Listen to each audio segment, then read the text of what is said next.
आदेश दिया कि सिपाहियों इस पे नजर रखो, ये रात भर क्या करता है। अब वो बेचारा कभी रात भर अपनी बंदीगृह में घूमता रहा और यही बात दोहराता रहा, ऐसा लगता तो नहीं लेकिन हो भी सकता है, ऐसा लगता तो नहीं लेकिन हो भी सकता है। राजा तक बात पहुंची, राजा ने उस कवि को बुलवाया, बोला कल तुम्हें फांसी चढ़ा दिया जाएगा और ये तुम रात भर क्या कहते रहे, ऐसा लगता तो नहीं लेकिन हो भी सकता है। उसने कहा कोई बात नहीं महाराज, दरअसल मैंने अपनी कुंडली एक ज्योतिषी को दिखाया था और उसने बताया था कि तुम्हारी मौत एक हिजड़े के हाथों लिखी है। आप राजा हैं, ऐसा लगता तो नहीं। क्या मुसलमान जुम्मन मियां से कह के ये पारे चले गए, रखते थे कैसे खत में कलेजा निकाल। ये बाबा वाली बात नहीं है, ये बुजुर्गों के जमाने की मोहब्बत। अब इनके जमाने की मोहब्बत है कि कीमती पंक्ति सुना रहा था, ये इधर दूसरी तरफ चैटियाने लगे हुए थे। मैंने कहा कभी बॉलिंग कभी कैचिंग का मजा लेते हैं, तालियां इनके हिस्से में बजाइएगा, सब मुझे नहीं चाहिए। कभी बॉलिंग कभी कैचिंग का मजा लेते हैं, हम तो क्रिकेट में बैटिंग का मजा लेते हैं। अब तो बदले हुए हालात है मोहब्बत के, रात भर जाग के चैटिंग का मजा लेते हैं।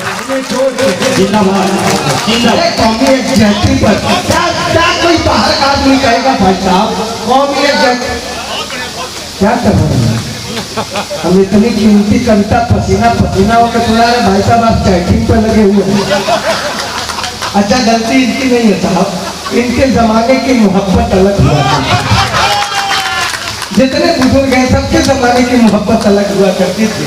इनके जमाने में उदय प्रताप सिंह ने लिखा कि हर फैसला होता नहीं सिक्का उछाल कर, ये दिल का मामला है जरा देखभाल कर। क्या हुआ आदमी, सारी दुनिया को मोहब्बत की निशानी दी है। एक शहंशाह ने बनवा के हसी ताजमहल अब पाकिस्तान के संदर्भ में कहते चाइना हमको आंख दिखा रहा है। बताइए जिसकी खुदे अखियां नहीं खुलती थी वो क्या आंख दिखाएगा। जितनी उसकी आंख खुलती है उतना तो हमारे यहाँ लोग मरते हैं तो खुला छोड़कर चले जाते हैं। बात है कि नहीं। चाइना की नेशनल हाइट 2.5 फीट 3 फीट, बहुत हद्दी हद्दा हुआ तो 3.5। इससे ऊपर कोई भी उनके सेना में जवान देखा है आपने? अगर सेना में उनके कोई भी गलती से आपको 5 फीट 6 फीट का आदमी मिल जाए तो आप यकीन करिए जरूर भानापुर के लोगों ने वहां तीर्थ यात्राएं की होगी। आप गलत मतलब न निकालिए, पहले मानसरोवर की यात्रा वहीं से होगी जाती थी। नहीं बात दूसरी तरफ न जाए। आज कहते पाकिस्तान के हरकत से हैरानी नहीं करना, जन्म से जो कमीना है कमीनापन दिखाएगा। हम काहे करें भाई साहब, हमारा देश इतना खूबसूरत है कि हम हिंदुस्तान में हर धर्म का आदर करते हैं, हर त्योहार मनाते हैं। भाई साहब ये वही मुल्क है जहाँ पर राजस्थान, सोच रहे हैं आप कितना बड़ा नाम, काग के भाग बड़े सजनी हरि हाथ से ले गई माखन रोटी। कौन हुआ है कृष्ण भक्त कवि है भाई, आप बताइए। बहुत बढ़िया बहुत बढ़िया। राजेश राय को मैं याद करता हूँ 4 पंक्तियों में, और हिंदू मुस्लिम एकता पर क्या शानदार टिप्पणी की है। भजन गाने यहाँ पर जब कभी रसखान आते हैं। मैं समझता हूँ कि एक पक्ष की बात करने वाला सिवाय सियासतदान के और कोई नहीं हो सकता। वो सियासी आदमी होगा जो सिर्फ एक पक्ष की बात करे। हम अगर हिंदुस्तान में रहते हैं तो हम हर पक्ष की बात करेंगे।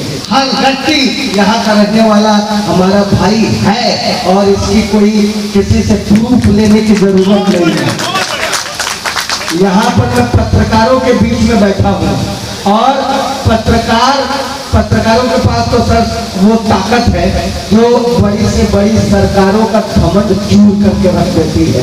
इसलिए मैंने लिखने वालों के लिए हमारे बीच के यही इसी धरती के चुनार के रहने वाले पंडित चंद्रशेखर मिश्र ने क्या बात कही, फूल लिखो।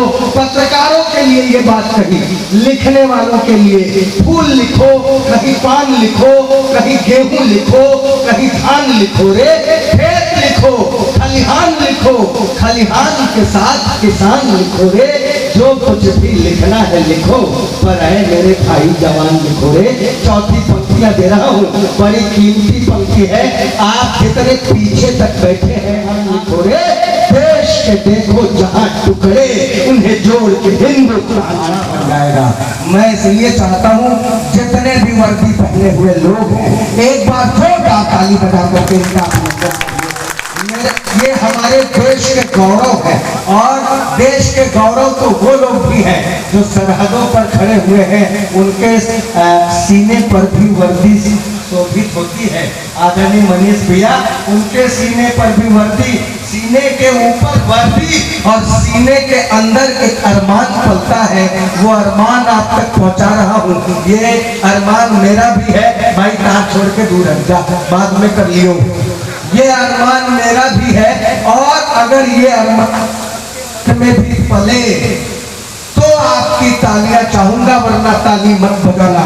मैंने कहा जब भी हो नामो निशान खाके चमन के वास्ते, जब भी हो नामो निशान खाके चमन के वास्ते, हर कदम अपना बढ़े प्यारे वतन के वास्ते, और सर फरोशी हो मेरी हिंदुस्तान की शान में, एक तिरंगा मिल सके मुझको कफन के बाद। क्या कहने में